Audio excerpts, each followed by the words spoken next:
Hello friends, जय हिंद। बहुत बहुत स्वागत है आप सभी का आपके अपने YouTube channel Saxena CP classes में। दोस्तों, आज जो है मैं आपका डीएलएड 4th सेमेस्टर के हिंदी का बहुविकल्पी प्रश्नों को लेकर के आया हूं।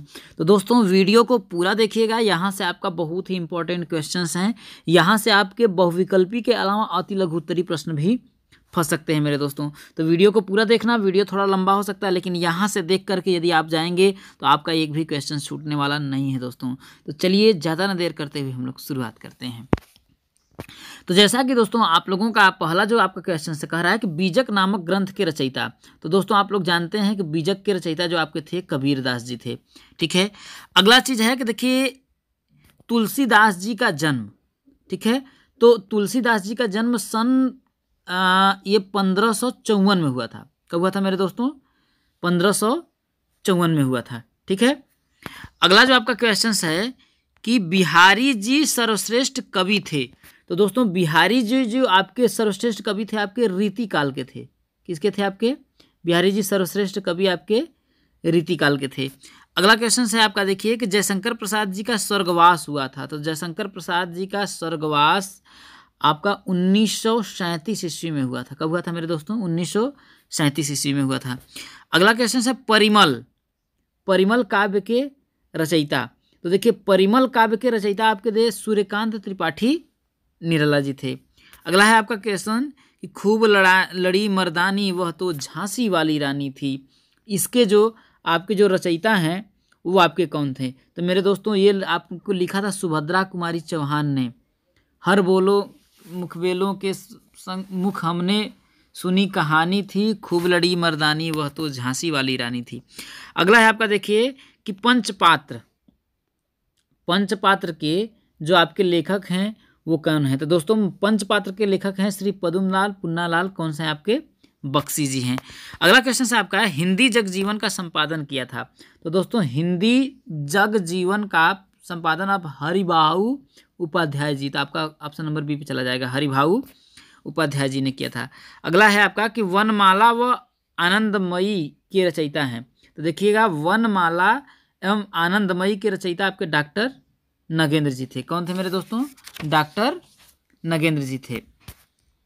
चलिए बढ़ते हैं अगले क्वेश्चन की ओर। अगला क्वेश्चन आपका है कि वीणा काव्य रचना के रचयिता। तो देखिए वीणा काव्य रचना के रचयिता तो आपके सुमित्रा नंदन पंत जी थे। कौन है दोस्तों? आपका सुमित्रा नंदन पंत जी।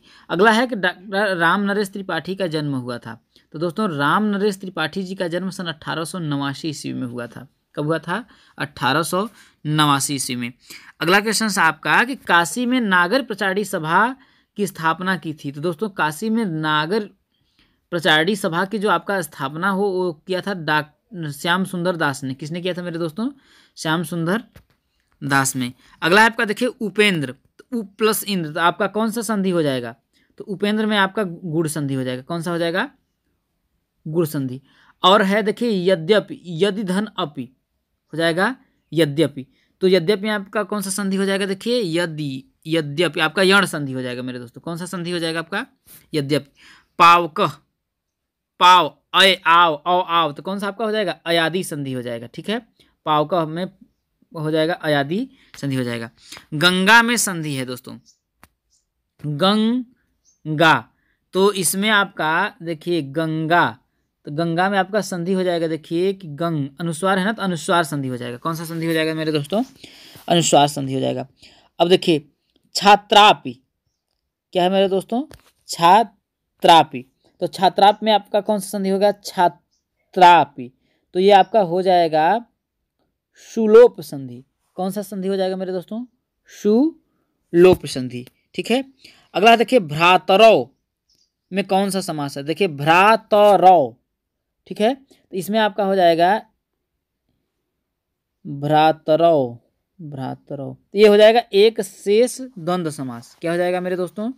एक शेष द्वंद्व समास हो जाएगा। तो आपका हो जाएगा, देखिए कि बहुव्रीहि समास के भेद हैं। देखिए बहुव्रीहि समास, तो बहुव्रीहि समास के आपके दो भेद होते हैं। कितने होते हैं मेरे दोस्तों? दो भेद होते हैं। देखिए विद्याधनम में कौन सा आपका समास हो जाएगा? देखिए विद्याधनम, विद्या धन है तो ये हो जाएगा देखिए रूपक कर्मधारय समास। क्या हो जाएगा मेरे दोस्तों? रूपक कर्मधारय समास हो जाएगा। अगला है तत्पुरुष समास। तो तत्पुरुष समास के कितने भेद होते हैं मेरे दोस्तों? 6 भेद होते हैं। तत्पुरुष समास के आपके 6 भेद होते हैं। अगला है कि दसः आनयः यस्यः सः। तो दसः आनयः यस्यः सः समास विग्रह के बाद शब्द होगा। तो तो ये आपका हो जाएगा दसः आनयः यस्यः सः। तो ये हो जाएगा आपका दशानन। दसः आनन, 10 आनन यश, हाँ तो दशानन हो जाएगा। क्या हो जाएगा मेरे दोस्तों? दशानन हो जाएगा। अगला है कि बालक में चतुर्थ विभक्ति में प्रथम वचन के रूप में होगा। तो बालका बालको बालका बालकम बालको बालकान बालकेन बालकाभ्याम बालकय। तो बालकाय बालकाभ्याम बालकय, ये हो जाएगा आपका देखिए चतुर्थी का ये हो जाएगा आपका बालकाय। नपुंसक लिंग है। तो नपुंसक लिंग क्या हो जाएगा मेरे दोस्तों? तो नपुंसक लिंग आपका एते। क्या हो जाएगा? नपुंसक लिंग आपका एते हो जाएगा, क्योंकि बालक पुरुष हो जाएगा, नदी स्त्री है। ठीक है। आपका है कि के रूप है। क्या दोस्तों? अगला के रूप है। तो ये के आपका रूप है आपका स्त्रीलिंग का। किसका है? स्त्रीलिंग का। अगला है देखिए कि श्र धातु से लिट लकार मध्यम पुरुष एक वचन का रूप होगा। क्या? श्र धातु से लिट लकार मध्यम पुरुष एक वचन का रूप हो जाएगा। तो हो जाएगा शुष्यता शुष्यंत। तो हो जाएगा श्र धातु से लिट लकार। तो भविष्यति भविष्यत भविष्यंति भविष्यति भविष्यत लिट लकार मध्यम पुरुष भविष्यत। ये आपका स हो जाएगा मेरे दोस्तों। ठीक है। अगला हो जाएगा अस धातु लंग लकार। क्या मेरे दोस्तों? अस धातु लंग लकार के उत्तम पुरुष के द्विवचन का रूप हो जाएगा अश। तो हो जाएगा आपका देखिए अस का हो जाएगा अस्तः, अस्तः हो जाएगा। क्या हो जाएगा? उत्तम पुरुष का द्विवचन हो जाएगा अस्तः। ठीक है। अगला है कि दृश्य धातु। क्या है? कि दृश्य धातु का लट लकार उत्तम पुरुष का द्विवचन रूप होगा। क्या हो जाएगा? दृश्य धातु। दृश्य का मतलब क्या होता है? तो पश्य, दृश्य का मतलब होता है देखना। तो लट लकार उत्तम पुरुष का द्विवचन, तो पश्यावह, पश्यामि पश्यावह पश्याम हो जाएगा। पश्याम पश्याव पश्याम पश्याव हो जाएगा। ठीक है। अगला हो जाएगा लव धातु का लोट लकार के प्रथम पुरुषों में बहुवचन में रूप होगा। क्या देखिए? लव धातु का लोट लकार के प्रथम पुरुष में बहुवचन में रूप होगा। तो हो जाएगा लोट लकार। तो आपका हो जाएगा लभनताम। क्या हो जाएगा? लभनताम हो जाएगा। अगला है कि कारक के मुख्य भेद होते हैं। तो कारक के मुख्य आपके 6 भेद होते हैं। कितना हो जाएगा? 6 भेद होता है। अगला पंचमी विभक्ति का कारक चिन्ह क्या होता है? पंचमी का क्या होता है? प्रथमा कर्ता ने द्वितीय कर्म को तृतीय कर्म के द्वारा चतुर्थी संप्रदान के लिए पश्चिमी आपादान से अलग के अर्थ में। तो आपका हो जाएगा द हो जाएगा। क्या हो जाएगा मेरे दोस्तों? द हो जाएगा। अगला क्वेश्चन है आपका कि संप्रदान कारक में चतुर्थी विभक्ति में चिन्ह होता है। संप्रदान कारक संप्रदान प्रथमा कर्ता ने द्वितीय कर्म को तृतीय कर्म चतुर्थी संप्रदान के लिए। चतुर्थी संप्रदान क्या होता है? के लिए होता है। ठीक है। अगला क्वेश्चन है आपका किसी बात को सुंदर लिखने को कहते हैं। सुंदर, तो सुंदर लिखने को आपका हो जाता है, किसी बात को सुंदर लिखने को तो हो जाता है श्रुतलेख। ठीक है।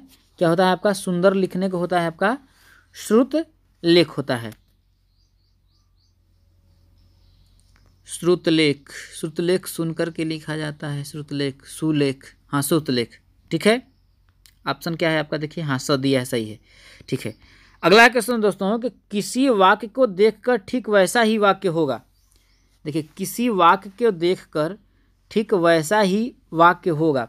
तो श्रुतलेख, कथन, सुलेख, अनुलेख। तो देख करके, देख ठीक वैसा ही वाक्य आपका देखा होता अनुलेख हो जाएगा। क्या हो जाएगा आपका? ये अनुलेख हो जाएगा। अगला क्वेश्चन आपका देखिए कि किसी के द्वारा बोले हुए वाक्य को लिखना उसे कहते हैं। तो किसी के द्वारा बोले हुए वाक्य को लिखना तो उसे बोलते हैं मेरे दोस्तों, क्या बोलते हैं? देखिए किसी के द्वारा बोले हुए वाक्य को लिखना आपका हो जाएगा सुलेख, सुन करके लिखना। तो ये हो जाएगा आपका सुलेख हो जाएगा। अगला है आपका देखिए कि जयशंकर प्रसाद का नाटक है। तो ध्रुव स्वामी, चंद्रगुप्त, अजातशत्रु सभी आपके जयशंकर प्रसाद के नाटक हैं, तो उपर्युक्त सभी हो जाएगा। ठीक है। अंधा युग के रचनाकार, तो देखिए अंधा युग के रचनाकार आपके धर्मवीर भारती जी हैं। अगला क्वेश्चन है कि क्या भूलूं क्या याद करूं, किसकी आत्मकथा है, तो क्या भूलूं क्या याद करूं, ये आपका है हरिवंश राय बच्चन जी का। ठीक है, अमिताभ बच्चन जी के पिताजी।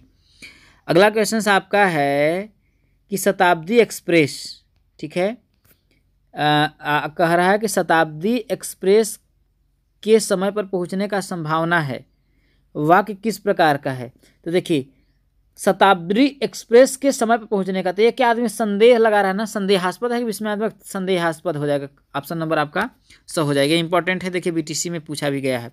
अगला है कि शुद्धवर्तनी वाले शब्द का चयन करें, तो देखिए शुद्धवर्तनी उपरोक्त क्या है, शुद्धवर्तनी वाला वाक्य है, इसमें से शुद्ध क्या लिखा है आपका, देखिए ये उपर्युक्त, भाई ये उपर्युक्त, ये उपरोक्त, ये आपका उपरोक्त शुद्धवर्तनी वाला शब्द है। ठीक है, उपरोक्त शुद्धवर्तनी वाले शब्द का चयन करें, तो दोस्तों ये उपर्युक्त होता है, सॉरी उपरयुक्त होता है, उपरोक्त नहीं होता, उपर्युक्त सभी होता है। ठीक है, तो ब पे आपका चला जाएगा। अगला है कि काशी में नागर प्रचारी सभा की स्थापना, मतलब कि काशी में नागर प्रचारी सभा की स्थापना किसने किया था मेरे दोस्तों, तो श्याम सुंदर दास जी ने किया था। किसने, श्याम सुंदर दास जी ने किया था।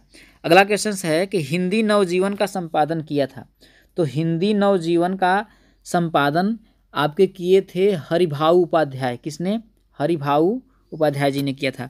अगला है कि दुर्बल को न सताइए, जाकी मोटी हाय, मुई खाल की खास से सार भस्म हो जाए। तो 43 का आपका ये जो है उपर्युक्त पंक्ति के कह रहा है कि रचनाकार हैं, तो दुर्बल को न सताइए, जाकी मोटी हाय, तो ये है आपका कबीर दास जी का है। ठीक है। अगला है दमक का तुकांत शब्द है, दमक, दमक का मतलब होता है, दमक का जो अर्थ होता है चमकना, तो ये हो जाएगा तुकांत, तुकांत इसका हो जाएगा आपका तरस, क्या हो जाएगा आपका, नहीं दमक का धमक हो जाएगा, क्या हो जाएगा मेरे दोस्तों, धमक हो जाएगा, दमक धमक, तुकांत तुकांत दमक धमक, धमक हो जाएगा। अगला है आपका कि पुरस्कार कहानी के लेखक हैं, तो दोस्तों पुरस्कार कहानी के जो आपके लेखक हैं जयशंकर प्रसाद जी हैं। क्या है, पुरस्कार कहानी के जो लेखक हैं आपके जयशंकर प्रसाद जी हैं। अगला है आपका देखिए कि प्रत्युपकार शब्द में प्रयुक्त उपसर्गों की संख्या है। देखिए प्रत्युपकार शब्द में उपयुक्त उपसर्गों की संख्या, तो दोस्तों प्रत्युप्रकार, तो आपका 2 हो जाएगा, उपसर्गों की संख्या कितना हो जाएगा आपका, 2 हो जाएगा। अगला क्वेश्चन है आपका रेखांकित शब्द में प्रयुक्त समास है, रेखांकित, रेखा प्लस अंकित, तो दोस्तों इसमें आपका रेखांकित शब्द में आपका तत्पुरुष समास हो जाएगा। क्या हो जाएगा, रेखांकित, रेखा अंकित, हाँ, तो तत्पुरुष हो जाएगा। कह रहा है कि व्यंजन के कितने प्रकार के होते हैं, तो दोस्तों व्यंजन होता है 3 प्रकार का।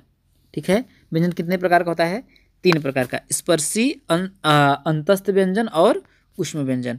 अगला है कि अनुस्वार का चिन्ह होता है, तो देखिए अनुस्वार का जो चिन्ह होता है वो तो आप बहुत अच्छी तरह से जानते हैं, बिंदी होता है जैसे अंग। ठीक है, अविसर्ग क्या होता है, ये हलंत का चिन्ह है। ठीक है, तो आपको जाता है। स्वर को व्यक्त किया गया है, तो दोस्तों स्वर को 3 भागों में व्यक्त किया गया है। कितने भागों में, 3 भागों में, हृस्व स्वर, दीर्घ स्वर और प्लुत स्वर। ठीक है। अगला संस्कृत भाषा में स्वर होते हैं, तो दोस्तों हिंदी में तो आपका 11 स्वर होता है, लेकिन संस्कृत में आपका 13 स्वर होता है। कितना स्वर होता है आपका, 13 स्वर होता है। ठीक है। अगला है कि स्वर तथा व्यंजनों की कुल संख्या है, तो देखिए स्वर आपके 11 होते हैं और व्यंजन आपके होते हैं, सॉरी हाँ, स्वर 11 और व्यंजन आपके 33, 33 में 11 जोड़ेंगे तो आपका 44 हो जाएगा। कितना हो जाएगा आपका टोटल, 44 हो जाएगा स्वर। ठीक है। अगला है कि काव्यों महाकाव्यों में सारगर्भित वाक्यों को कहते हैं, तो देखिए काव्यों महाकाव्यों में सारगर्भित वाक्यों को कहते हैं, तो उसको बोलते हैं दोस्तों सुक्ति। तो दोस्तों इस वीडियो को इतना ही रखते हैं, अगले क्वेश्चंस अगला एक और वीडियो बना देंगे। तो उम्मीद है आपको वीडियो पसंद आई होगी। चैनल पे नए होंगे तो मेरा मोटिवेशन बढ़ाने के लिए, मनोबल बढ़ाने के लिए चैनल को जरूर सब्सक्राइब करिएगा। दोस्तों इस वीडियो में इतना ही। जय हिंद, वंदे।